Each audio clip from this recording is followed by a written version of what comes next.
It's time to sit back and check out the RCWR Show with Lee Sanders. Get fun, in-depth coverage and analysis from the latest in professional wrestling in AEW, WWE, NWA, Impact Wrestling, or the world of entertainment. From big TV shows to your favorite sports like the NBA or NFL. All things music, movies, and beyond, while trying to make sense of this crazy world we live in.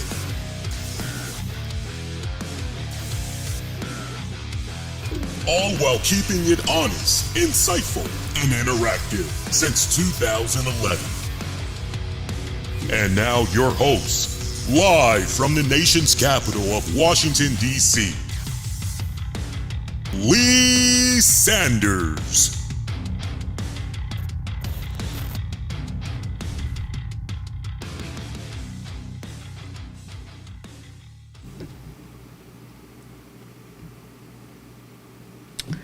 And that is the very final image that was left ingrained in your mind as you I got done watching tonight's edition of Monday Night Raw. Becky Lynch holding up in the air a Bray Wyatt wristband as she just began to lose it. You can see her breaking up and everything, just totally breaking down, starting to get ready to cry, whole 9 yards, as Raw fades to black. That was the last image. And honestly, Becky Lynch is not the only one that is feeling that way. What's going on, everybody? Lee Sanders with you guys, covering the latest in wrestling, entertainment, and beyond since 2011. Gotta tell you, man, it doesn't quite feel like this is real, but it is. It feels like this is some type of a hoax. I just want to, and that's not me putting any type of conspiracy theories out there or anything like that. It's so surreal, right? Here we are some days removed and it still feels as raw. It still feels as intense as when we all collectively had found out the news initially about Bray Wyatt's passing and everything. I hope y'all been okay since last I was on the air with you guys. I know I'm coming off of the All In weekend, and that was pretty rough for me. I gotta say, I tried to focus on that All In pay-per-view, and I appreciate those of you that went out of your way to check it out and everything. But if you guys had followed my Collision and Rampage coverage going into All In, that was the last thing I wanted to do on the site, was cover that. Last thing. If perfect world, I would have just taken that whole weekend and I would have just quietly kept to myself and everything, take it easy. But you know, I know that for a lot of us, shows like this, it helps because we're all trying to make sense, as it says in the show intro, trying to make sense out of this crazy world that we're living in. And in this case, we're trying to make sense out of the fact that Bray Wyatt is no longer part of this world. By now, everybody knows what had happened with Bray Wyatt. Hell, I was taking my first batch of fall semester classes earlier today, right before work, and there was this one assignment that I had with one of my classes where I had to conduct a brief interview with a fellow classmate, ask some questions, and then they basically would flip it, throw those same questions back at me and everything. And he couldn't help but notice, when I take my classes, I try to do my best to not have my mic flag and all that showing, because I don't want it to be distracting, and then at the same time, I don't want for 1,001 questions and all of that, right? I'm there to learn like everybody else. I'm not trying to put myself over in any type of fashion. And he saw my mic flag because I had my mic position like this normally when I take my classes, and I apologize to my audio only listeners, but I'm moving the microphone right now to demonstrate to our visual folks.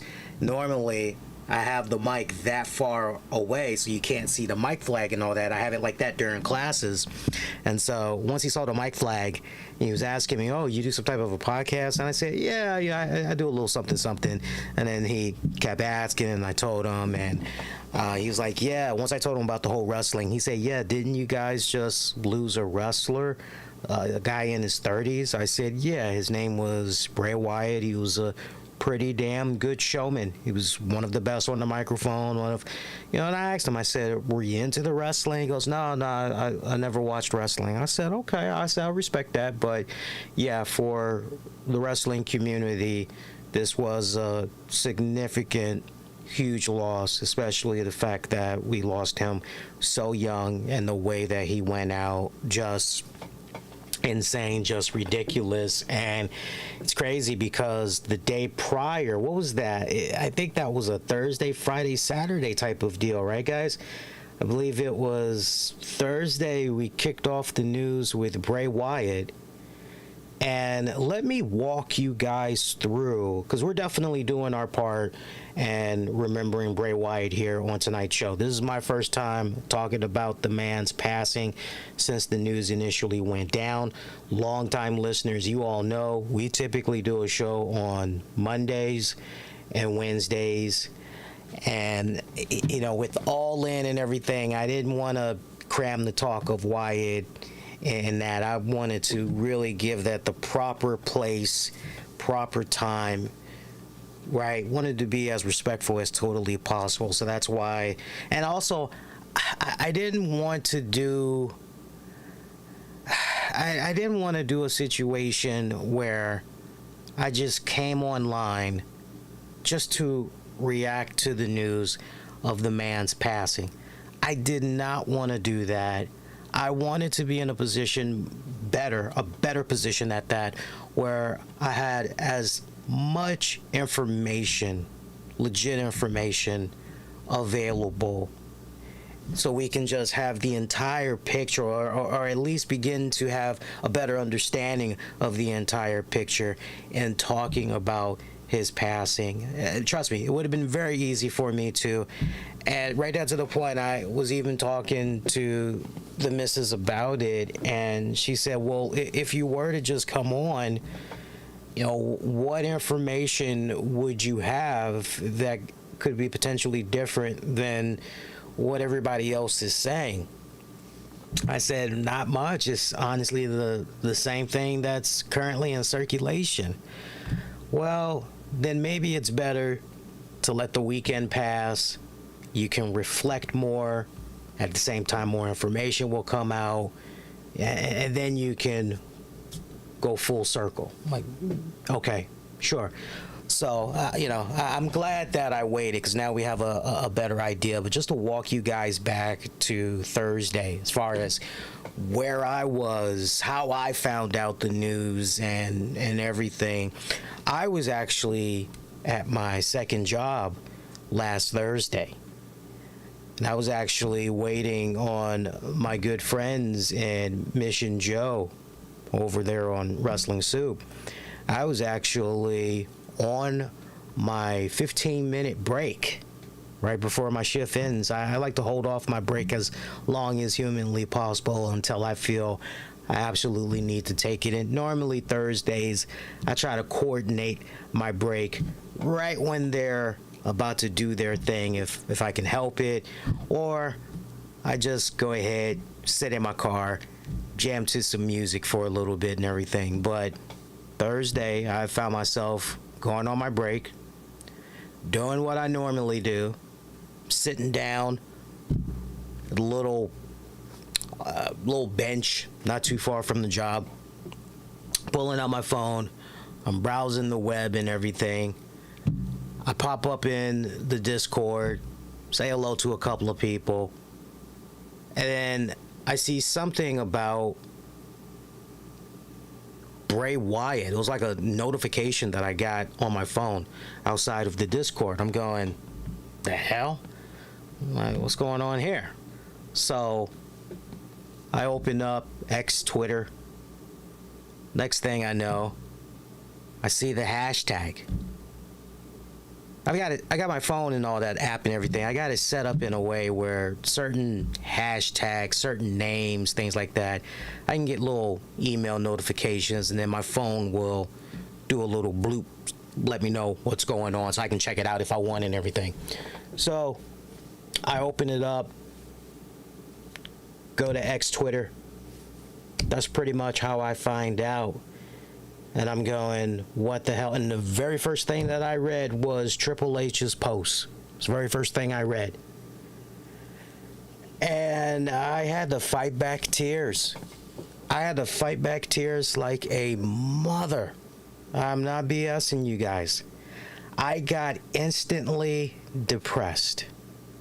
And longtime listeners that know me, familiar with the show and everything, y'all know that I have battled off and on depression for a lot of years, and it turns out my depression, at the core, it's all tied to my diabetes, right? But that's a different story for another time. But the level of depression, just great sadness that I felt right then and there hearing about Bray Wyatt's passing, it gutted me like when I found out Robin Williams passed away. It gutted me like that. It gutted me when I found out. And the way I found out, by of all people, my best friend at the time, when Lane Staley of Alice in Chains died. And by the time I found out about this, the man had been dead for almost 2 weeks. I called into, at that time, my favorite local radio station, DC 101. Called it in the afternoon, and I remember when the DJ had picked up, I said to him, yo, my friend is telling me some crazy news about, that ain't true, right? And he goes, dude, where the hell you been? No, it's true. He's dead, man. I'm sorry to break it to you. Yeah, he's dead. I'm like, what the hell happened? And yeah, at that time, information was still, it was coming together. It was just little pieces here and there and everything. But I remember where I was when I found out. I remember where I was when I found out Michael Jackson passed away. I remember where I was when Prince died. I remember where I was when I found out the news about Kurt Cobain or Chris Farley, right? All of these names that I'm throwing out there, they meant a lot to me as not just a human being, but they meant a lot to me as a fan of their respected work. And Bray Wyatt definitely part of that category. My heart, my thoughts, my condolences, it definitely goes out to the friends, colleagues, family members of Bray Wyatt. That is just, I can only imagine what they are going through right now. I wouldn't wish it on my worst enemy. I don't care how much I might dislike somebody. That's just something I would not wish upon them. Those children, those young children that are left behind. JoJo, a young widow, hadn't been married to Bray Wyatt, Wyndham Rotunda that long, and now she's got to somehow pick up the pieces and push forward, if not for herself, for the children that they had together. They somehow gotta, oof. I'm thinking about Bo Dallas. I'm thinking about their dad. I'm thinking about everybody. Everybody is in my thoughts, my prayers. You got my deepest condolences, because it's a tough journey that's ahead for them. They're never, make no mistake about it, they are never, ever going to be made whole. They're never going to be okay. You never forget. Yeah, eventually, the old saying about time heals all wounds. Well, in this case, no, it's not going to heal. You're never going to forget, but somehow you got to figure out a way to push forward and everything. 36 years old. That is just, that's way too young. I remember when I had found out the news, going back to Thursday. First person I text was Tams. She loved Bray Wyatt. She didn't particularly care for the Fiend gimmick. She was a big supporter of his work and everything. And I remember when I texted her about Bray Wyatt, first thing she's asked me was, "Are you okay?" I said, "Yeah, I'm rocked." And she's like, "What happened? What the hell happened?" I'm like, "I don't know." It's like, "We don't know right now." And then, of course, we hear that little piece of news that Sean Ross Sapp was able to share as he put out a post on the X Twitter saying, "I was given permission to reveal that earlier this year, Wyndham Rotunda, Bray Wyatt, got COVID that exacerbated a heart issue. There was a lot of positive progress towards a return and his recovery. Unfortunately, today he suffered a heart attack and passed away." So you hear that and you're going, what the hell? And then TMZ dropped a bombshell piece of news earlier today from what they were able to learn from their respected sources. And normally I always say, hey, when it comes to TMZ, take whatever they're putting out there with a little bit of a grain of salt and everything. But when it's come to their wrestling related news these past couple of years, they have been bullseye accurate and everything. But in a new update, and this is really, really, really tragic, really freaking tragic. TMZ learned that Wyatt had been taking a nap at the time of his unfortunate heart attack, which killed him. As according to law enforcement records that were obtained by TMZ, his fiance, former WWE ring announcer JoJo Offerman, became worried when she heard his alarm going off an hour later without stopping. Now look, you and I, somebody we know, we've all been there. Time for us to get up. We do not want to get up. We don't. We want to sleep for an extra 5-10 minutes, depending on how tired we are, how much of a rough night we had night before. We're probably going to do our best to sleep through that alarm, okay? We are probably going to do our best to sleep through that alarm. I know for me, usually what will ultimately get me out the bed these days is my youngest dog, Chloe. She will lick my face to death. She'll lick my bald head. Once she hears that alarm clock from my phone, or tablet, she knows what time it is, right? She knows I'm getting ready to get up, I'm getting ready to do something, so she will keep messing with me until I finally get out the bed. If I don't have access to them, if I know my wife or somebody is nearby, I will let that freaking alarm continue to go off in hopes that maybe one of them, somebody, will just come into the bedroom, shut it off, and keep right on going. Right? My wife is a deep sleeper.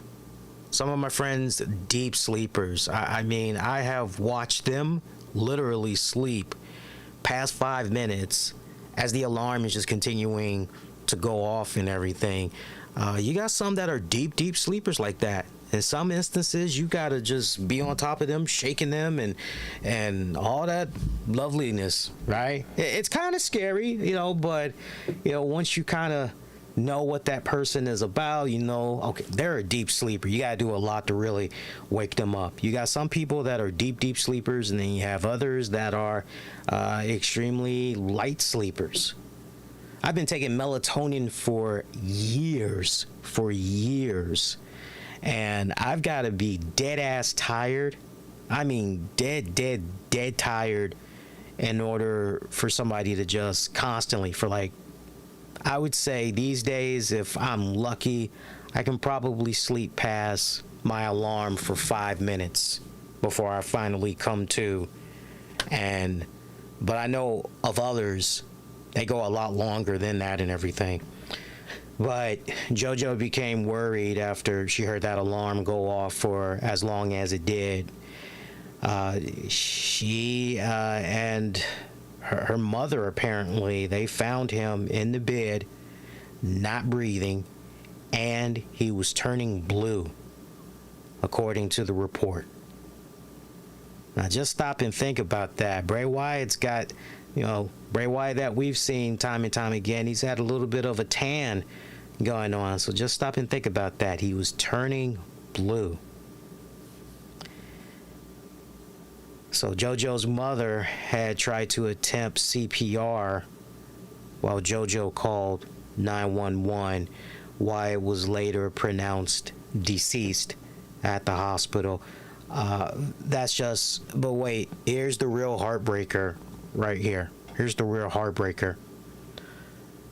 So doctors had recommended to Wyatt that he keep a heart defibrillator with him. Now, not for nothing, but if you guys remember the Triple H Stephen A interview, what was that, from last year or whatnot, where Triple H broke the news about,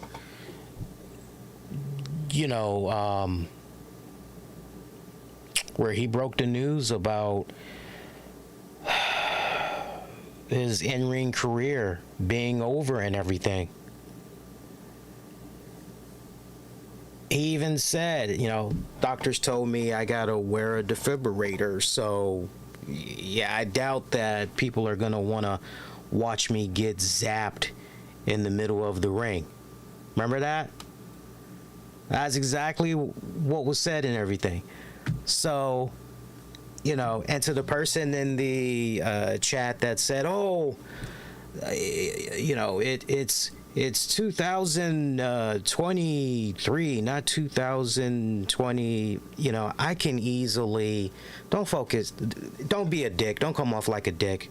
It's a mistake. Yeah, no shit, it's a mistake. That's what makes us human beings. We all make mistakes.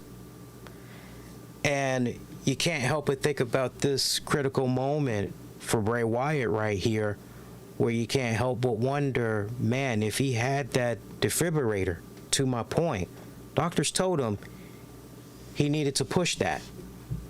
He needed to start doing that. Now, whether or not he started doing that, your guess is as good as mine. But one thing that we know for certain, when this man passed away, guess where that device was? That device was in his car. I mean, let that sink in for a second. Let that sink in for a second. You go to a doctor.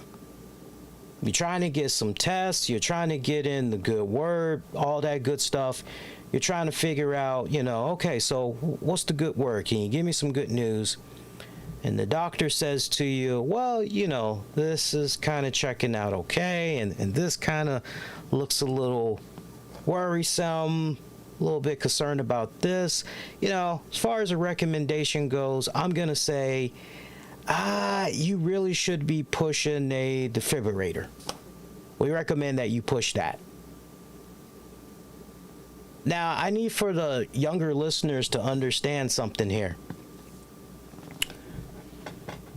That thing, that device, to the point that Triple H had made in that interview with Stephen A. Smith. That is literally sending a voltage to the heart.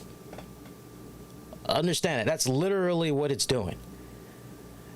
Because the heart has gotten to a point where it's not pumping out as much blood as it's supposed to, right? There is such things as an irregular heartbeat, all that craziness, right? I know a thing or two. I'm not making it be about me. I'm just helping you guys, full context, really be able to grasp this and everything. And when a doctor is essentially telling you, hey, look, man, you're going to need to go in this direction in regards to your heart and everything. As some of you all know, my health issues, the last checkup that I did, my blood pressure through the roof. And I had to get my blood pressure checked multiple times. Finally, the diagnosis was, you're dealing with some form of hypertension. So now I'm giving this medicine that is supposed to bring my heart down because it's beating so damn fast that, it's working overtime. And it has nothing to do with weight. It has nothing, because they told me straight up, they're like, you can lose all the weight that you want. They're like, this problem that you're having right here, continue to go untreated, could be some serious problems, down the road. Okay, so what do you recommend? Right? And I don't know. I'm not going to speculate on what was going on with Bray. Why was that device? I'm not going to speculate on that.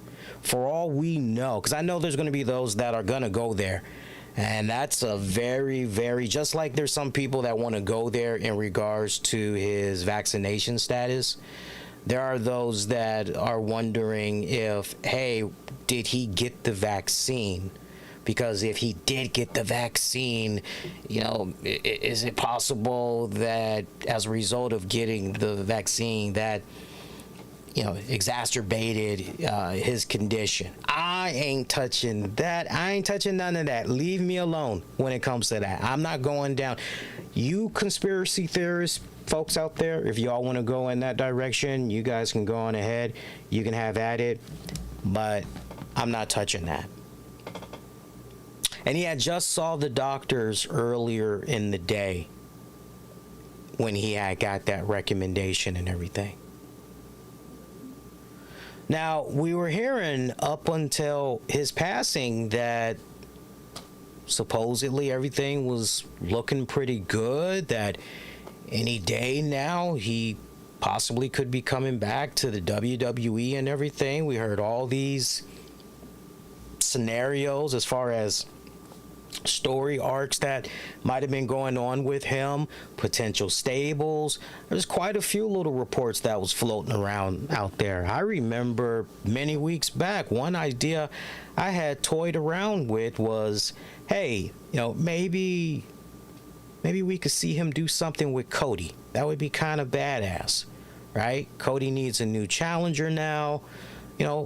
Why not Bray Wyatt? Why not have him step in there and, that should be pretty damn good, seeing those guys get it on and everything. That was my pick as far as what's going to be next for Cody and everything. It's just, what do you say about that? To hear about somebody passing away like that. Very sad, very tragic, definitely untimely, totally unexpected. His passing is a strong reminder, I personally feel, of appreciate the here and the now while you're living in the moment, because you just don't know. Sincerely, you just don't know when your time is up. And And you know what? That's how I've been trying to live life. That's the biggest piece of advice that I try to give anybody, especially younger folks. You know, 'cause I've seen a lot. I've been through a lot.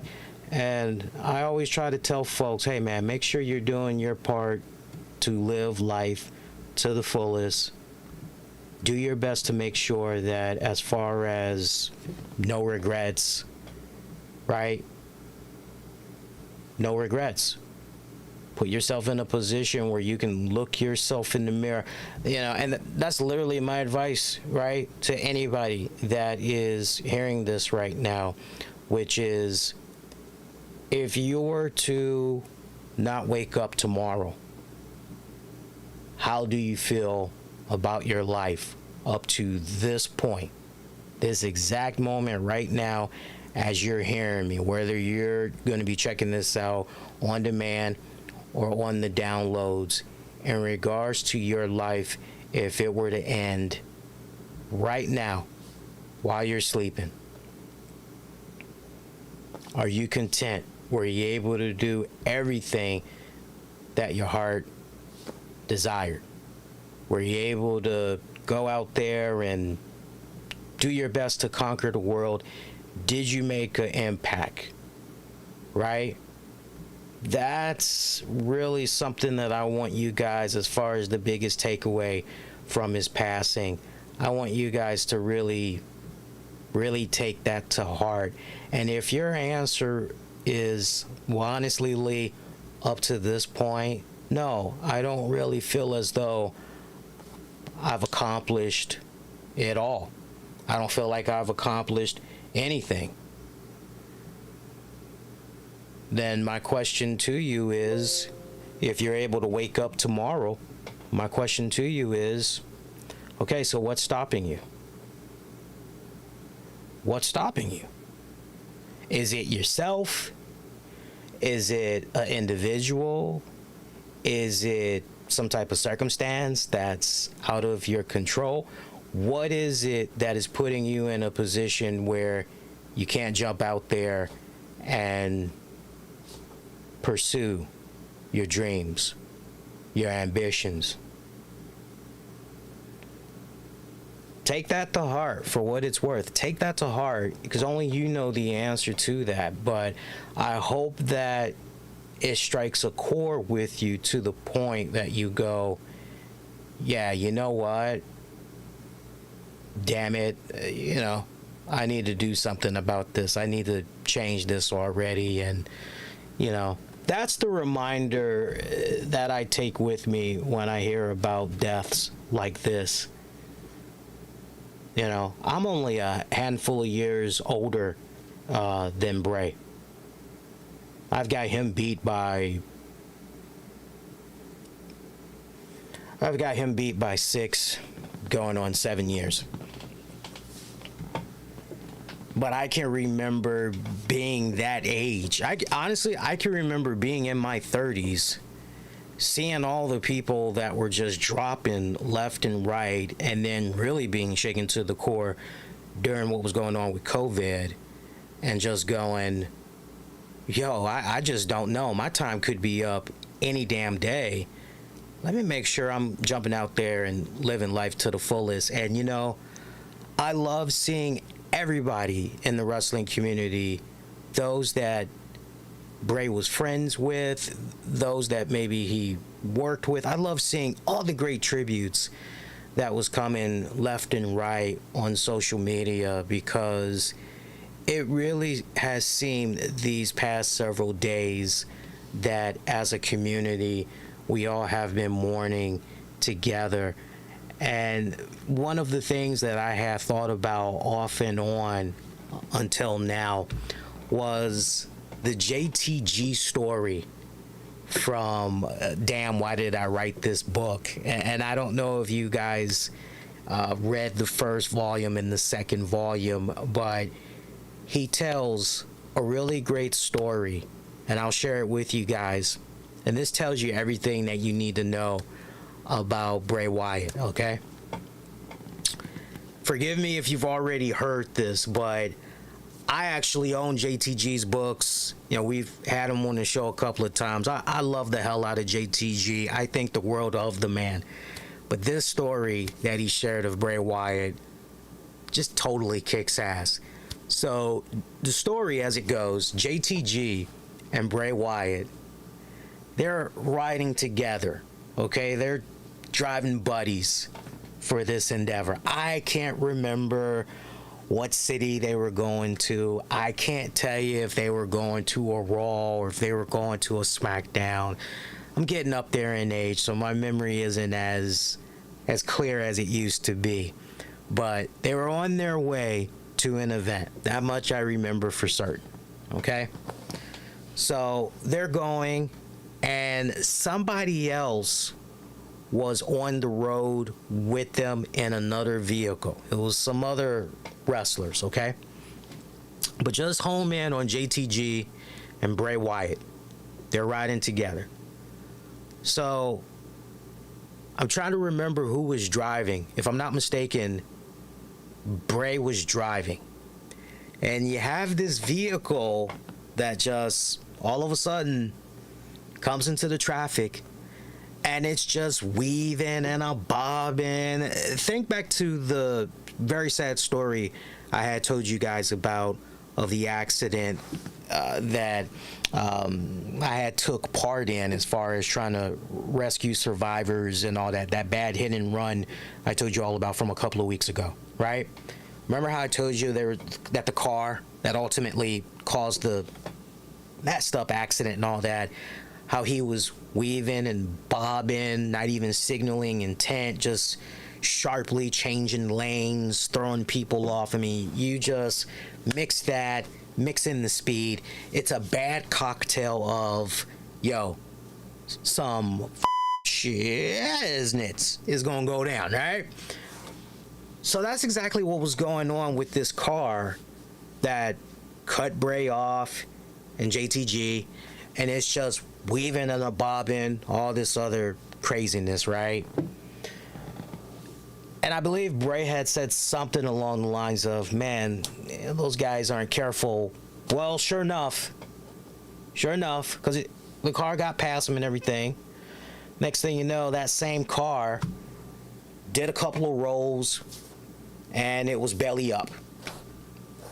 So, naturally, Bray Wyatt, he sees what's going on. He decides, we got to help those people. JTG, for whatever his respected reason, part of it was, that car, it could set on fire. There could be an explosion, right? JTG does not want to help the people in this car. And Bray Wyatt is going, nah, man, we freaking gotta go. We need to do this right now. These people need help. We need to go help these people. No ifs, ands, or buts about it. Lives are on the line here. We gotta go. We need to do this now. JTG, still being extremely reluctant, doesn't want to do it. I don't know how Bray Wyatt was able to get JTG to finally cave in and help, but JTG finally helped. And after everything was said and done, Bray and Jay, they got back in the car, drove to the venue. I can't remember if they made it on time, but Bray did not talk to the other wrestlers once they got to the arena about what happened. He didn't mention it to the higher-ups, management, nobody. It was almost just, hey, went to the store, grabbed a Snickers, and it was just one of those type of things. So talk about an unsung hero right here, right? He could have, all the respected reason in the world, because they cut him off and all that, he could have easily just said, oh, I remember those guys. Hey, karma's a you-know-what. They got what's coming to them. It serves them right. This is exactly what they get, right? But he didn't leave them hanging like that. Turns out it was a bunch of kids that was in the car. It was a bunch of kids that they had rescued. And the messed up part about that whole story, when these kids had got rescued and everything, you think those kids You think those kids had said, "Oh man, thank you so much. We really appreciate you. Oh man, this means so much. Oh, thank you, thank you, thank you." You think they were appreciative? And no. The only thing that they could think about was the fact that their parents were going to be extremely upset. Right down to the point they were begging Bray and JTG to not tell their parents. I'm trying to understand, in what reality do you think by totaling a car that nobody's ever going to know what happened to this vehicle? You think you can just magically, I don't know, catch a Uber and go wherever, and when the question is brought up about the vehicle, you can just go and shrug? Are you serious? Right? Are you seriously? Crazy, just crazy. But that was the story. That was the Bray Wyatt story in a nutshell. You know what was another good, touching?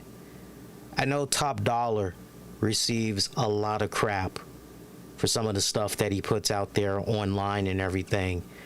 But if you have not seen Top Dollar's tribute to Bray Wyatt, you really need to go out of your way and check it out. Because say what you will about the guy, but after you listen to his tribute to Bray, you just go, you know what, Top Dollar, you all right, man. You're actually a cool dude. It's strange and funny, all the flack that he gets now from fans online, because I remember when we were first introduced to Top Dollar. Remember, we were introduced to him on WWE's Most Wanted Treasures. And I gravitated towards his personality off the break. I thought he was a fun-loving dude and everything. And I don't know how you guys are spinning him these days, but I tell you what, Top Dollar, I saw the guy that was giving that Bray Wyatt tribute. The guy I saw in that video, that was essentially the guy I gravitated towards. Started nodding my head going, okay, I think something might be special here with this guy from the Most Wanted Treasures and everything. If you haven't watched it yet, go out of your way, check that out. Some really, really, really good stuff. For me, some of the stuff I'm going to remember for Bray Wyatt, I always felt, and I said it for years, I always felt that Bray Wyatt was a modern day Jake the Snake Roberts. I felt that man could do no freaking wrong.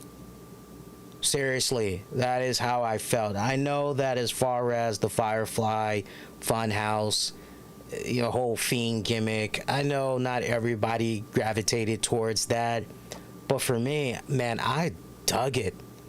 I dug that crap, man. I loved it. It was a nice combination of a slasher horror film, maybe Friday the 13th or Nightmare on Elm Street, meets Tim and Eric, awesome show, great job, / watching something on local television, like not PBS, but a tier down, right? With some of the hokey dokey zangy stuff that he was doing and everything, with the Firefly Funhouse and everything. And I loved it. It was a quirky, I found it to be one of the main highlights for Monday Night Raw a couple of years back, because you just had to see what Bray Wyatt was going to do that respected week. I know of people that came back around to watching the WWE product because of that particular run that was going on with Bray Wyatt at the time. People wanted to know, okay, well, what's going on here? This is refreshing. What's going on with this guy? I gotta see what this guy's gonna do and everything. When Alexa Bliss got introduced into the mix, that kind of rubbed some people the wrong way. I know for me, I didn't particularly care for it. Great thoughts that Alexa Bliss had shared, by the way, showing love there to Bray Wyatt and everything. But when I looked at when Alexa Bliss entered that whole realm, you know how everything was cool when it was just Batman, and then you got Robin, and you're going, well, okay. But then when you got Batgirl, you're going, right? It's kind of one of those type of deals, right? You remember the animated series of The Incredible Hulk back in the 90s? Lou Ferrigno did the voice of the Hulk. You had Luke Perry that did the voice of Rick Jones. What was that, the first season? I think it ran only 3 seasons. Like the first season, it was just all about the Hulk. And then I think the second season, they introduced She-Hulk, and I believe the third season, it was The Incredible Hulk and She-Hulk. And you're going, right? It was kind of one of those type of deals. But I loved that whole Firefly theme gimmick. Loved all of that. It's just great work. Of course, when he was doing the whole Wyatt family, I know a lot of people had wanted him to bring that back, but there was just no way that was going to happen. There was no way he was going to do a new version of that, not after the passing of Brody Lee. It's like, seriously, how do you top, right? How do you? I mean, yeah, you could try to do a remix and everything, but nothing is going to beat the original. Why even do a remix to a track that was already good? Seriously, that's the question that you got to ask yourself, right? That would be like Led Zeppelin going, hey man, this Stairway to Heaven song, it won us a lot of awards, it got us a lot of play and all of that, but we need to do a remix of that. Why? Because we just do. Like, nah, you don't need to do that, right? I hate when some bands do that. They got to make a remix. They got to make a remix off of their hit song, and then you hear the new version, and it doesn't quite sound. You need a really good example of that. Look at the new U2 album that's floating around right now, where they basically do acoustic versions of all their hit songs. But here's the thing.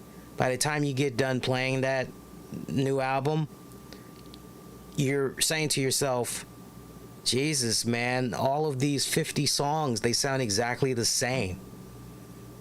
And this is coming from a hardcore U2 fan. That was one album that when I got a chance to listen to it on Spotify, after the first 2 tracks, I said, yeah, I'm out. You can miss me with all of that. Like, why even mess up a good thing? Why even try to do a revamp? Just if you want to do something that is a companion piece, maybe, to that hit track that you drop, I mean, that's one thing, right? If you liked side A, baby. If you like side A, you're gonna like side B, right? So if the Wyatt family was on side A, and then you were to tell me, well, side B is going to be Karrion Kross, Scarlett Bordeaux, Eric Young, Dexter Lumis, Braun Strowman, Bray Wyatt, that's your new stable. I'm going, okay, you might have something here as far as a remix goes, right? Or actually not even a remix, just a new track, right? Okay, you're going to follow up that great hit on side A with this track right here, right? I'm almost kind of reminded of what went down with the new Undisputed. I'll talk a little bit more about that for you sports fanatics out there. I'll give you my thoughts on the new Skip Bayless revamped Undisputed Live in a bit and everything. But that whole Cape Fear gimmick that Bray Wyatt was pushing, that was something that he had developed.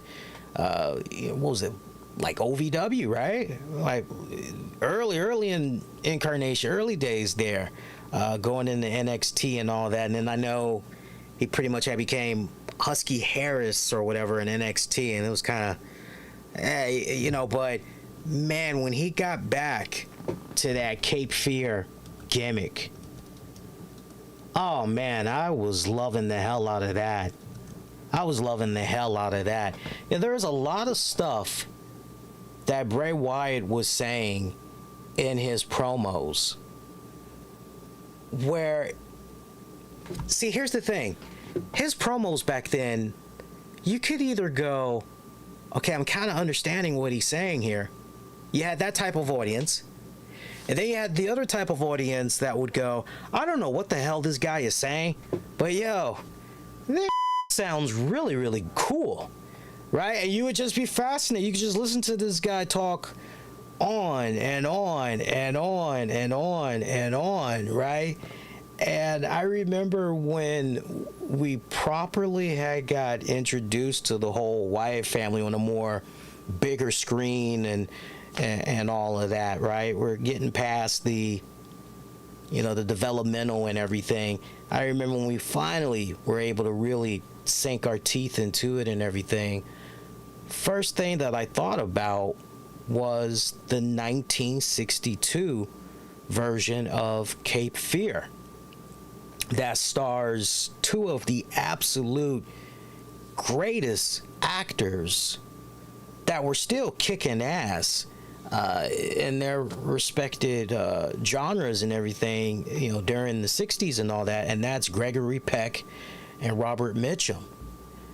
And to see how Bray was able to take Robert Mitchum's character of Max Caddy,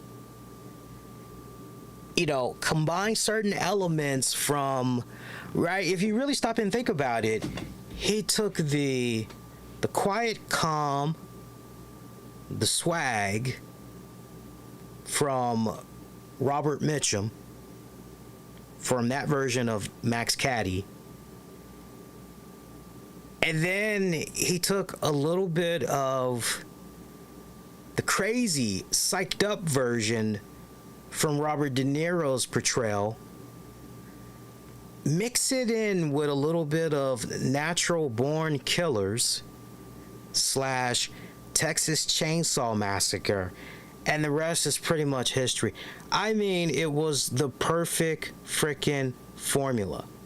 The perfect freaking formula. I ate that up. I ate it up. I loved it. Loved it. It was good stuff. Dude was years ahead of his time. It was very innovative, what he was putting out there. And the fact that this guy was able to reinvent himself over and over and over again. Some people, look, let's be honest now. I know I'm singing all of this praise, but there was definitely moments there during this run where you're going, okay, so like The Fiend. All right, we're doing all this stuff. What we got to do, shoot this guy? Right? There was some stuff where you go, I don't know about all of that, right? I still say as a fan, just as I said way back when Goldberg beat him for the Universal Championship, that was a bad move. Huge mistake. That should have never happened. My God, we could definitely be here all night and just go over some of the best respected moments from his career. Whether you want to talk about him capturing the Universal Championship, even though he only had it for a quick cup of coffee.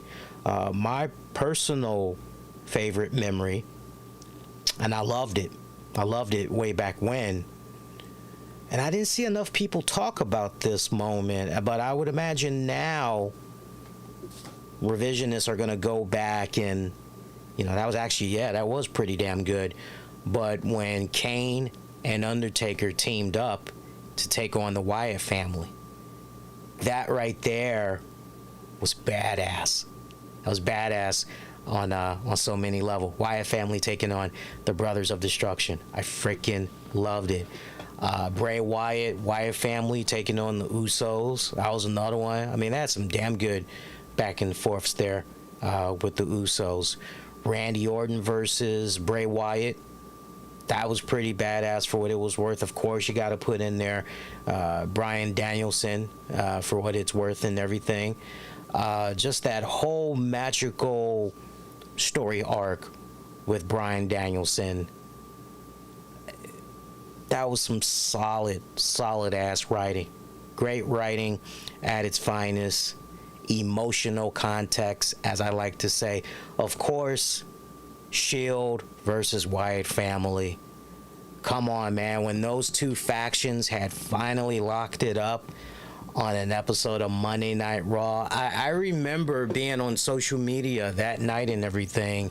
Myself and everybody, just collectively as a wrestling community, we lost our we lost it when we found out we were going to get to see these two factions going off and everything. We felt like we were in for a rare treat. It was almost like, what have we done to deserve such an awesome gift? Because seriously, y'all need to be running this on a pay-per-view. Like, what the hell?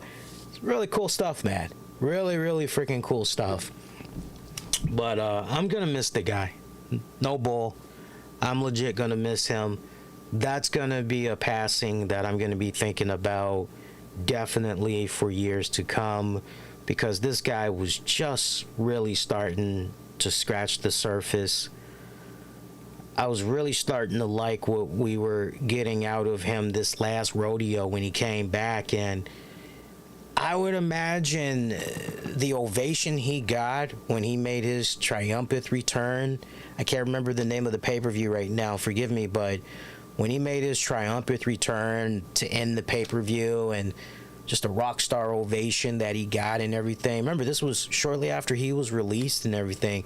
I'm sure that had to not only lift his spirits, but squash whatever reservations, doubt that he was having in himself and in his abilities. We've all been there at some point, you know, where we're second guessing ourselves and everything, and sometimes we have to be tested.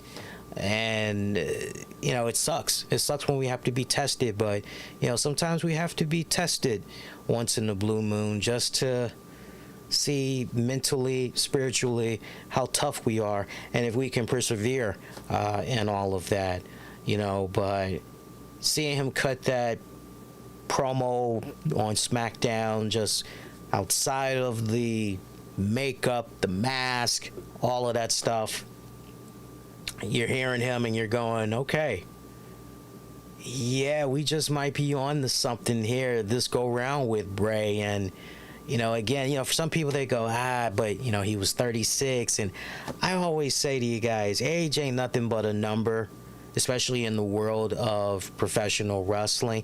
Look at LA Knight.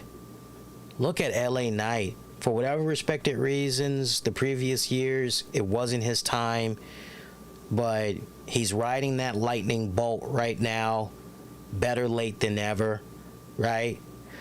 There's a biblical thing or a spiritual thing that's said from time to time, which is, you know, the Lord may not help you right then and there when you want the help, but the help always comes on time, right? And that sounds so weird when you think about that, because you know, you can picture somebody, you know, maybe somebody had lost their house and they needed to raise X amount of money so they wouldn't be evicted, yet they're facing some form of eviction, right? They weren't able to raise the money, they're facing some form of eviction. Well, maybe the way things played out at the end, it turns out someone that person A used to work with has something available, or they just won the lottery and they broke them off, like, right? So I always believe things happen for a reason and all of that, but definitely rest in peace. Rest in peace to Bray Wyatt. Once again, Bray Wyatt, win the rotunda. My thoughts sincerely go out to his friends, family, colleagues. Messed up way to go out. Seriously, messed up way to go out. I'm pulling for you all, though. Seriously, in these coming days, I'm pulling for you guys. So, we had another passing as well. And look, that happened like less than 24 hours after Terry Funk. We did do a Wednesday show, and I had dedicated about 50 minutes to the passing of Terry Funk. And we even made that be a standalone piece on YouTube. So you guys can definitely check that out if you haven't already. But in a new update in regards to Terry Funk, I got something I want to show you guys. A little bit of an unveiling here. So let's go ahead and I'll show you guys this now. So this is from the good kind folks over at Signed by Superstars. So you can definitely check them out on their website. This came very, very quickly. I put in the order last week. I'm trying to think what day it was. Terry Funk passed away that Wednesday, and I actually got this, if not Friday, I definitely got it Saturday. Matter of fact, it was Saturday. I got this on Saturday. Put in the order late Wednesday night, going in the early Thursday morning, and this had came Saturday. And I told the guys over there, I said, look, can you do me a huge favor? Can you make sure that when you put this in the mail that you do everything you can to protect this as best as humanly possible, because my mailman is stupid. And I told him, I said, my mailman will shove any and everything in the mailbox and not think twice. And they said, we got you, Lee, no problem. We're going to put it in a protector. Don't worry. We're going to force them to put this on your doorstep. I said, okay, awesome. Thank you. So, obviously, and just making sure there's nothing else in here, and there isn't, all right? They said they were going to put this in a protector for me, and they did. That is badass. So feast your eyes on that bad boy. So we got ourselves here a Signed by Superstars autographed Terry Funk 8x10 here. Let you guys get a really good look at that. I don't know if you can see his signature, but it's right, let me just take my fingers. It's right around here. It's right around here. That's the best I can do. So I'm definitely going to be hanging this up proud on the wall. Y'all know I'm definitely a Terry Funk fan. If you watched enough of the streams long before he passed, I stayed wearing my Terry Funk t-shirt. I told you guys last week that was the one shirt that, as far as wrestling shirts go, that I always find myself wearing whenever I'm running errands, and I actually get compliments on, and some people will stop me and we'll talk a little wrestling and all that from yesteryear. My Terry Funk shirt, that's the one that always freaking does it, is the Terry Funk shirt. So yeah, go check it out. I paid $90 for that, and I'm definitely going to be hanging it up proudly in the back. Their prices were reasonable. I'm not a paid sponsor for those guys. I'm just telling you how it is, because I know on eBay and other vendors, they were wanting 2, 3, even 4 times out the ass for an 8x10. And we're not even talking an 8x10 that has Terry Funk holding on to some type of a championship. So let that sink in for what it's worth. We were talking also, passings and all that. Let's not forget Bob Barker, longtime host of The Price is Right, known for his infamous appearance on Monday Night Raw going back to 2009. He even won a Slammy Award best host of all time and all that, right? He passed away as well. It was a day after the news of Bray Wyatt, Wyndham Rotunda. And Bob Barker passed away at the age of 99. And, I know for our younger listeners that's out there, may not be too heavy into the game TV shows and all of that stuff. But let me tell you something, man. Let me tell you something. If you were a product child of the 80s or even 70s, you grew up watching The Price is Right, and it was mainly because of your parents, or your auntie, or your grandpa, or your grandma. It was one of those type of scenarios, but typically Price is Right was going to be playing. I know for me, when I was growing up, it would be a case where if I didn't have school for that respected day or a couple of days, maybe I was out on summer break, winter break, spring, whatever, then I'd be kicking back at home with my mom, and I'm able to watch like all this really cool stuff. And Price is Right was one of those shows that I had gravitated towards early on as a kid. And it's just something that had stuck with me personally. Even when I would go and visit my grandmother, or I'd visit my auntie, or, see my grandpa, Price is Right. It was always there. Always freaking there. So, it's a different world now in 2023 and beyond. But way back when, before the drive to, hey, resume your degree, or hey, you can go do this, or you could, there used to always be something on television, mornings, afternoons. The lineup way back when in the day, I remember after your local morning news was over and done with, you went into a couple of hours of TV game shows. And then after that, it would usually be, I would say, a 2 to maybe a 3 hour block of TV game shows. And then after that, depending on where you lived, you may get a 30-minute block of early afternoon news.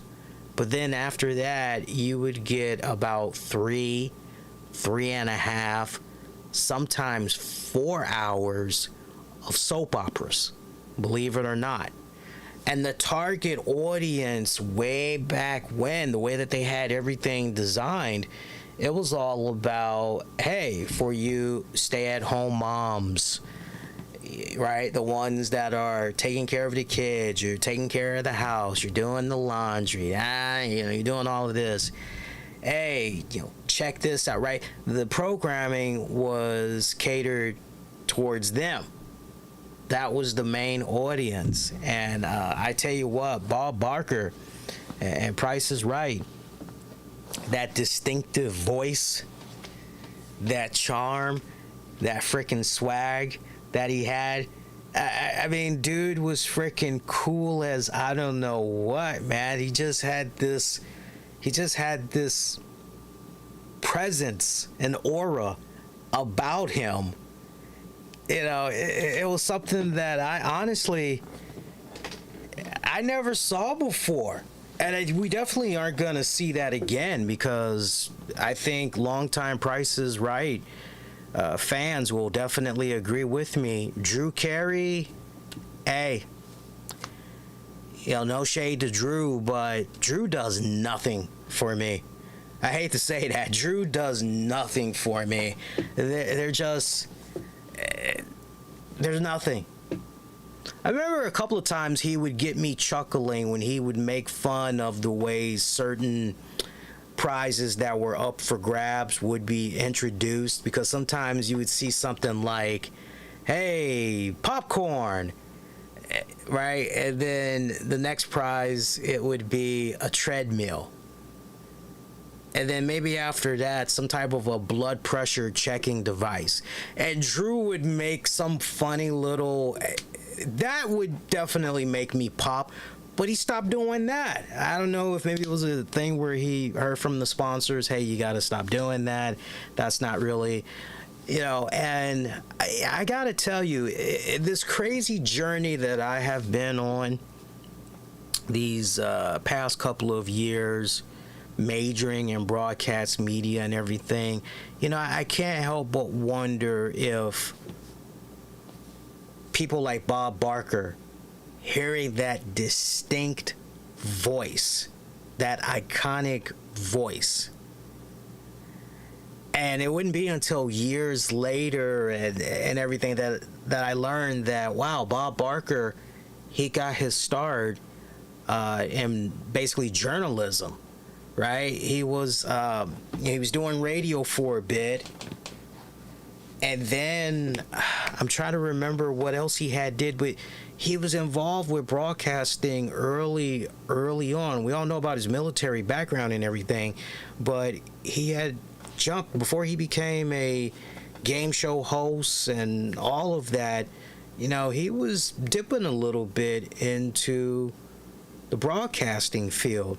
He even did radio for a bit, long before he even got the game show gigs, right? I just can't help but wonder when I think about the journey that I'm on currently, the journey that I've been on all these years. I can't help but think of guys like Bob Barker, the Howard Sterns, and right. I just can't help but wonder if somehow all of those cats influenced me to the position where I am now, and now that the finish line is just right around the corner, I can't help but wonder that.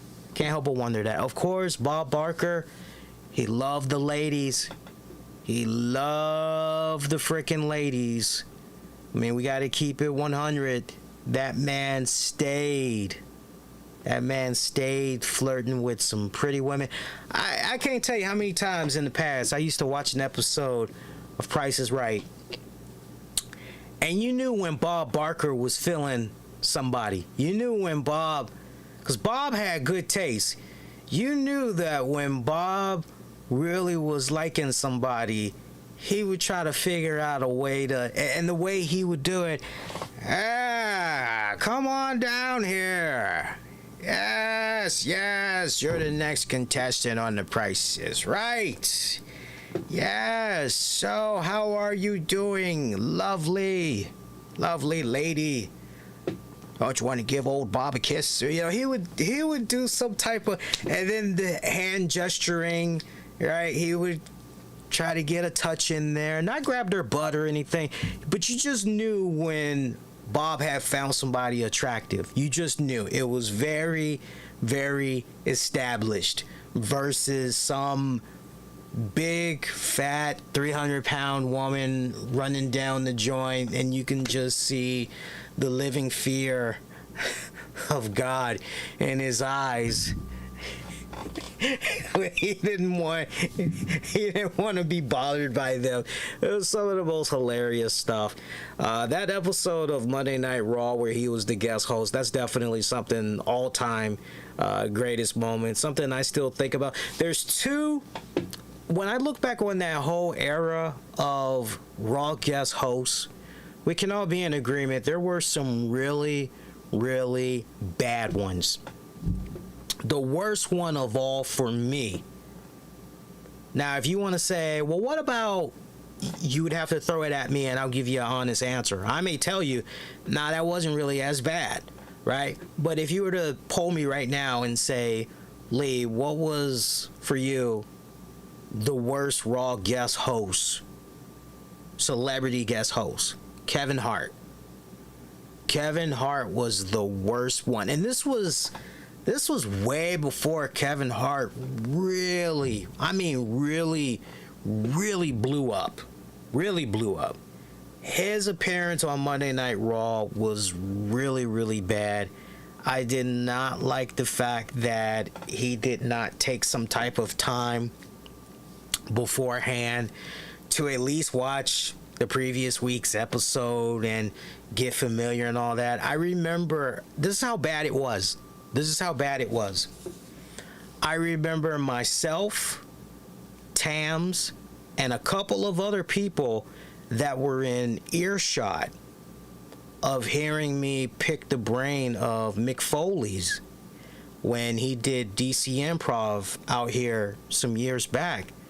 Because one of the things, it was after the show was over, and Noelle was at the table by his side. She pretty much was letting us know, hey, this is the spread, this amount will get you this will get you that, what would you like? She would collect the money, you take the item, and then you would go get it autographed by Mick and everything. And I remember asking him, because I knew he would always watch Monday Night Raw each and every single week. And I asked him, what did he think about Kevin Hart's appearance on the show and everything? And he threw it back at me. He wanted to know what I thought about it first before he commented. And I told him, and other people had heard, what I said, and they heard the question. They chimed in as well. And, Mick, to his credit, very, very gracious. He didn't try to take any shots at Kevin Hart. The way he justified it, he just said, hey, look, this, for him, it was obviously just a gig, something that he could really use to his advantage to promote his own brand and all of that. That's really what it's all about. And it's kind of like, yeah, you got a point there, but we could tell by his body language, like, he didn't want to throw Kevin under the bus, but he definitely agreed with us. You could tell that that wasn't exactly, that good. So Kevin Hart, I would say, was the worst one. Best one for me, it still holds up to this very day, is definitely Bob Barker. Honorable mention, I'm trying to think. See, I remember William Shatner doing the whole Raw theme songs and everything, but I'm trying to remember if he actually hosted. And for the love of me, I cannot picture any segment involving him as the Raw host. All I can think about is that iconic moment where he's doing the little song renditions and all of that. So kind of interesting. But yeah, Bob Barker, rest in peace. Look, 99 years old. He passed away from natural causes, went out in his home. You got to admit, that's a good way to go out. That is a nice long run. That is a hell of a way to go out. 99 years old. Damn good run. So, a lot of passings this week, man. A lot of passings this week. Let's talk just a little bit about this week's Monday Night Raw. Not really too much other news that we can get into here on the show. And we're definitely going to make sure that these shows for the next several weeks are done as tight as humanly possible. We got to have it be as tight as humanly possible, because I've got a full lineup now and I need as much rest as I can get. That reminds me, I gotta take some melatonin pretty soon. An average episode of Monday Night Raw overall, I would have to say, as this was their go-home edition and setting up the Payback pay-per-view event that's going to be going down this Saturday. They were at the FedEx Forum in Memphis, Tennessee, continuing on with their tributes to Terry Funk, Bray Wyatt, and to Bob Barker, who they acknowledged for the first time, since his passing a few days ago and everything. Sami Zayn taking on Damian Priest. I like the way that this was set up. We had JD McDonough interfere in there. basically helping Damian Priest get the win. Damian Priest realizing what's going on there. You think he's appreciative of what JD did. JD was probably trying to do his best to earn some street cred, try to get in good with the Judgment Day members and all that, but Damian Priest not having it. Pretty much telling him straight up, you need to mind your own damn business, keep your nose out of my affairs, pushing him around and everything, pretty much leaving him hanging. I think he knew deep down that not too far away was going to be an ass whooping coming to JD from Kevin Owens and Sami Zayn, and that's exactly what had went down. I like that we had a lot that was going on here, because remember, at the pay-per-view, we're going to be seeing Kevin Owens, Sami Zayn defend those undisputed tag titles against Finn Balor and Damian Priest. And we've continued to see Damian Priest and Balor butt heads. And butt heads they did yet again here tonight. Another backstage segment was so bad, Rhea Ripley just finally said enough is enough already, getting a little bit sick and tired of trying to be the peacemaker. She talks about how she's taking care of business, Dirty Dom's taking care of business, but the two of them, they not taking care of their respective business. And she pretty much puts an ultimatum out there. They need to get their heads checked, right? Get in line already. Come out of Payback with some gold. Otherwise, it's going to be a different conversation. Damian Priest looking at Balor, holding up that Money in the Bank briefcase, saying to him, well, I definitely got my gold, right? So you're continuing to see that turmoil, that friction that's going on there with Judgment Day, teasing of a potential split and everything. Love what's been happening with that forefront. Very curious to see how things play out with the pay-per-view. We'll get into preview and pay-per-view predictions on Wednesday's show, by the way. I love seeing Miz dressed up as LA Knight, making one hell of a funny impression, mocking him the whole 9 yards. Nice little joint right there. I enjoyed that. I would definitely recommend you guys go out of your way and check that out for what it's worth. New Day taking on the Viking Raiders. Raiders picking up the win there. This match, on the one hand, you look at this match and you say, it got a decent amount of time. But then you look at the interference that happened in there inadvertently by Riddle and McIntyre, Mick Riddle, right? So you're continuing to tease the fact that there's ultimately going to be trouble in paradise, no pun intended on Kofi's finisher there, but there's going to be eventually some type of a meeting of the minds with New Day, McIntyre, Riddle. You see that tease that's happening there. Man, everything seems to be on point for now, but you just can't help but wonder, wait a minute, the way this seems to be going, we just might be looking at a triple threat here involving these respected teams. Right? That's how you're kind of looking at that. Chad Gable taking on Ludwig Kaiser. Here's the thing. I thought this was a good match overall. I just wasn't a fan of the fact that it ended with a DQ finish.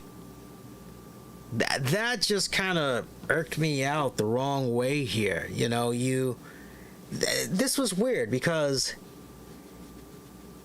you have this number one contenders match or whatever. It goes 18 minutes. And let me see if I got this straight. My man Gunther, his goons and all that, when it's all said and done, you can't get the job done definitively, like cleanly. You can't beat this guy. We just do a DQ. this was really, really, really freaking. That's my only thing. It was a good match, but I just was not a fan of the finish to this. Gable should have honestly won clean because there was so much constant interference that was going on by Vinci. Constant interference. This should have ultimately backfired for what it was worth. I mean, for Christ's sake, Otis and Maxine Dupree, they were out there, right? What, Maxine couldn't do a little bit more? She's a female. She's not going to get her head knocked off. That just kind of really rubbed me the wrong way for what it was worth. Tommaso Ciampa getting a fruit roll-up on Bronson Reed. Yeah. Nah. I just need to see these guys break off from one another and go on to bigger and better things already. Seth Rollins, Nakamura, they had a pretty damn good segment that I thoroughly enjoyed.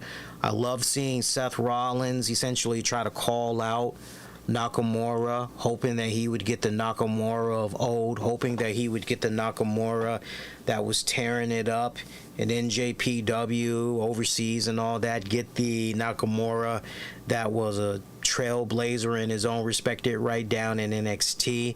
He was hoping that respected Nakamura would appear, but it did not happen. Once again, though, and I think WWE is hearing us collectively, wrestling fans, because WWE took it upon themselves to give us another Nakamura video production where Nakamura is speaking in his native language while English subtitle appears and everything. And this go around, Nakamura is saying, I know your weakness. I know you have a bad back. I'm going to exploit it. I'm going to hurt you. I'm going to hurt you so bad your wife is going to have to help you for the rest of your life. I'm going to hurt you so bad you won't be able to play with your daughter, let alone walk her down the aisle, the wedding aisle, right? I ate that up from Nakamura. That was some really, really good stuff. And then to put a pretty little bow around all of that by having Nakamura attack Rollins from behind, laying him out, kicking him to the head and everything. He was talking trash. I have a feeling, I don't know if he was saying it in English, because I tried to have the volume up as best as I could, so forgive me if he did say it in English, but I couldn't really make out what he was saying. But assuming he was once again talking in his own language, his native language, I'm looking at that thing with Rollins, and I'm just picturing, man, I wonder if he's saying to him, I told you, watch your back. I wonder if that's at all even possible. That's what he had said to Rollins, because if so, badass. I gotta admit, the main event match for the night, Zoe Stark, Becky Lynch, those girls kicked ass. This was a falls count anywhere match. Becky Lynch picking up the win. I love the spot there with Trish Stratus. She was trying to do her best to be that nice little foil, for Becky, trying to help out her little protege there, and Zoe. It backfired like a mofo as she went crashing through an announcer's table and everything. Zoe selling that, oh my God, WTF facial expression, realizing, oh man, I'm in some deep, deep waters now. And a manhandle slam from off the crate through the table finished off Zoe Stark. It's a good match. It went well over 15 minutes. This had a really good, great fight feel moment. And Becky looked to be in rare form. I don't know if Becky is, let me say this, and I mean this as a compliment, but I know there was a period of time where some of us were kind of concerned what was going on with Becky, because Becky kind of looked as though she was looking slightly malnourished, very restless, and look, maybe a newborn baby will do that to you, right? Who knows, right? But she was looking kind of ghostly there for a little bit, but now she's starting to look like the old Becky physically. She's starting to look like the old Becky that we came to know, love, and appreciate and everything. But I love the way that this match was built up as far as having Becky overcome such great odds, because you know Trish and Zoe, every single time it's come to a match involving Becky, they've always been able to find and exploit a loophole, and that's exactly what had happened here tonight and everything. And let's not forget, steel cage matches going down at Payback between Becky and Trish. So, you know, and look, the way that they set the tone here with this match, you know, you can only hope that Trish and Becky, that they'll really overcome the odds, and, you know, once and for all, Becky is essentially going to extinguish Trish Stratus. She's going to take care of Stratus faction once and for all. This match with Zoe was good. Honestly, I could see these two girls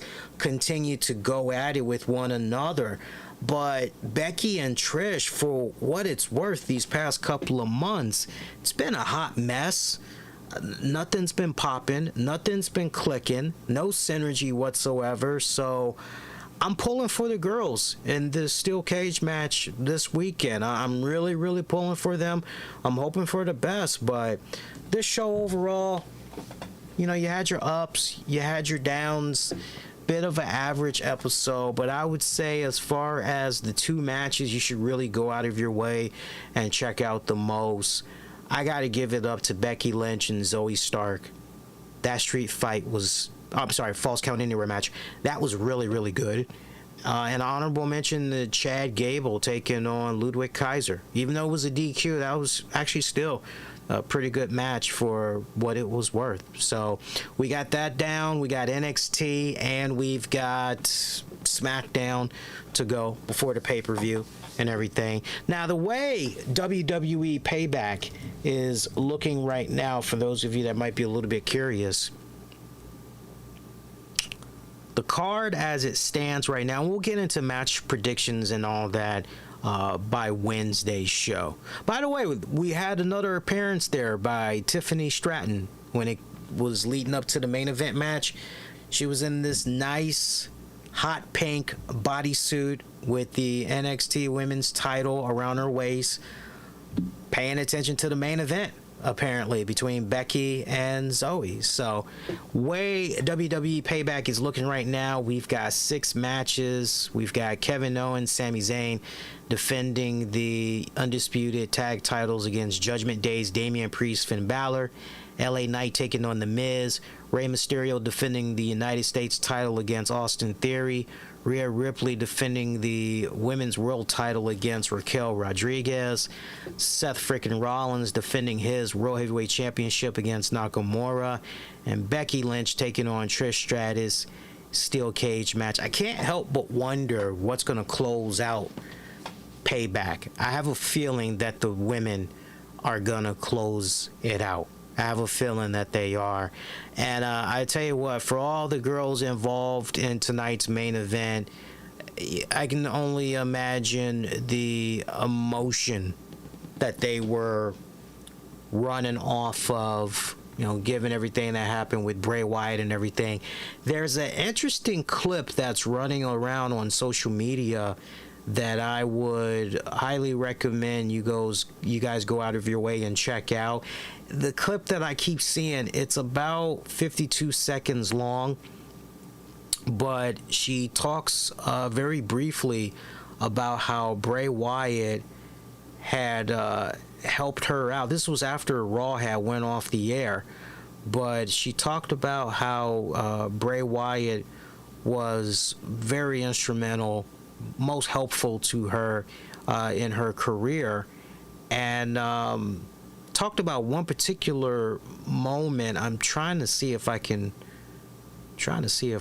pull it up here for you guys, but it's hang on, give me a second. I might be able to. I'm trying to find it, but it looks like the only thing that most of the tweets, most of the posts that I'm seeing right now, everybody is going, Becky Lynch got that jiggle booty though. Come on, guys. Come on. Yes, she's an attractive woman. Yes, we can all. Y'all know how I feel about Becky Lynch. I've always said she's attractive. She reminds me of the Irish legendary actress herself, Maureen O'Hara. She reminds me a lot of her. Hang on here.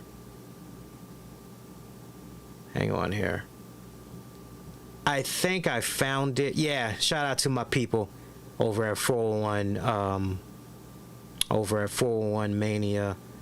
Let me see here. Where's the story though? I might end up playing the damn audio for you guys. Hopefully that doesn't get me in trouble with WWE. Let me just go ahead and play the clip. It's okay, I don't mind. Go ahead and play the clip for you guys. It's about 52 seconds. Let me go ahead and let this play for you guys.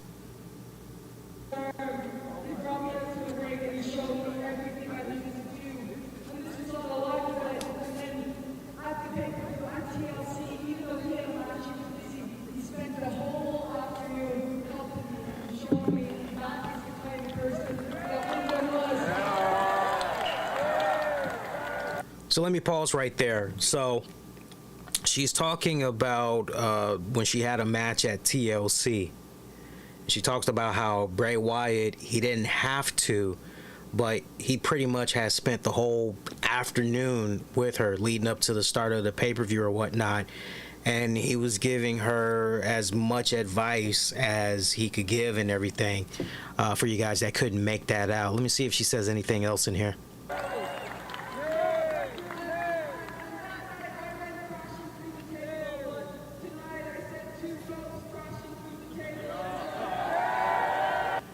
And talked about how she went crashing through a table at TLC, right? And now essentially it's come full circle. She put Trish and Zoe through a table, right? Or through a couple of tables. So the nice little story there. I thought you guys would definitely get a smile out of hearing that. So like I said on social media and everything, great main event that ended just in time as Becky was starting to lose it over the loss of Bray Wyatt. We all were differently in that moment with her. We all were definitely in that moment with her since last week till now, as this one is going to hurt for a long, long time. Yeah. So let's see here. So we got that. Sometimes I spell. Somebody's asking, that was why she was crying. Thought the last slam was rough landing. Guy, you must need a different TV set, I tell you. Hey, let me talk to you guys for a minute about the new lineup that they got for Undisputed. I did watch the return of Undisputed. So now we've got Marshawn Lynch, Keyshawn Johnson, Michael Irving. We did not see Rachel Nichols make her debut yet.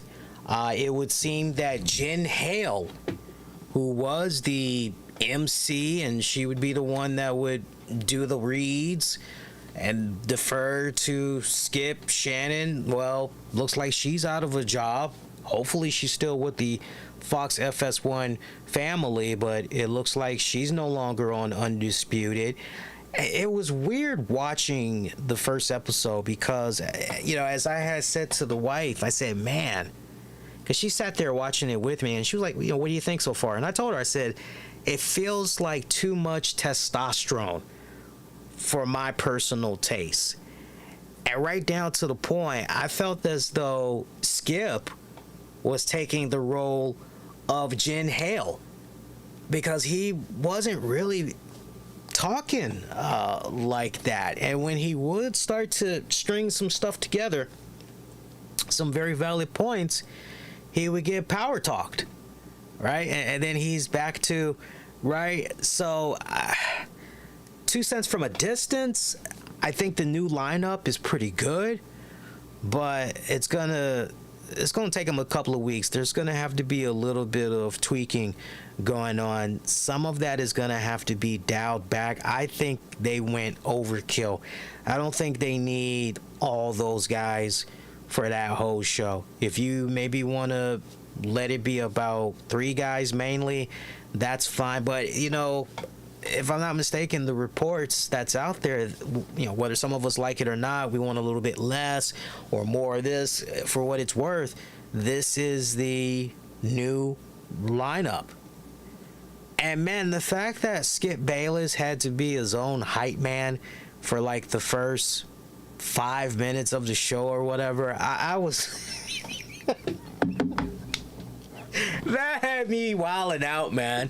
You know, you open up the show and there he is, just, you know, sitting by his freaking lonesome, and it's like, dude, we already know who the lineup is. Just kick off the show with all these guys there. Just do it already, right? It was just crazy, man. It was crazy. But you know what? I liked it. A little too much Kool-Aid on the Cowboys drinking, for my personal taste. A little too much of that.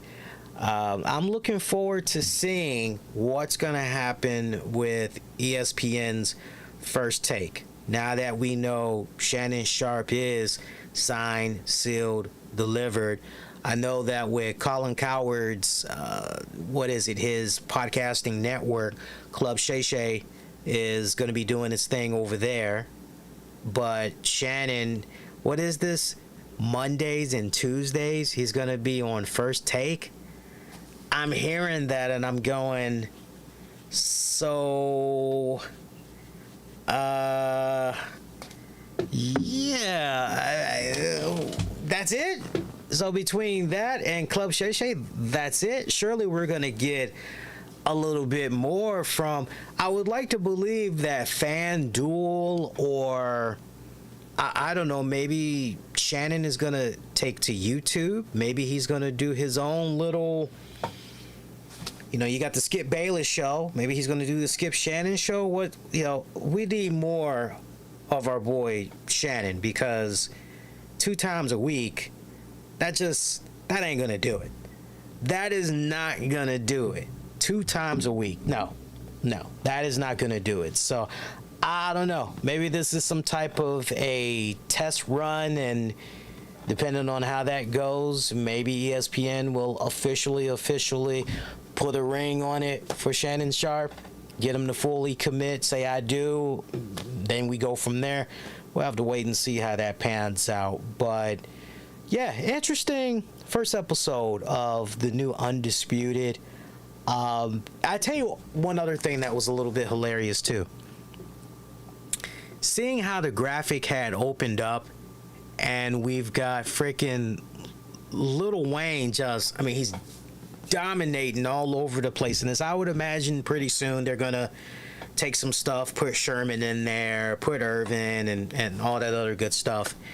By the way, shout out to Skip Bayless, FS1, everybody involved in there for bringing in Michael Irvin, because, you know, this country, innocent until proven guilty, right?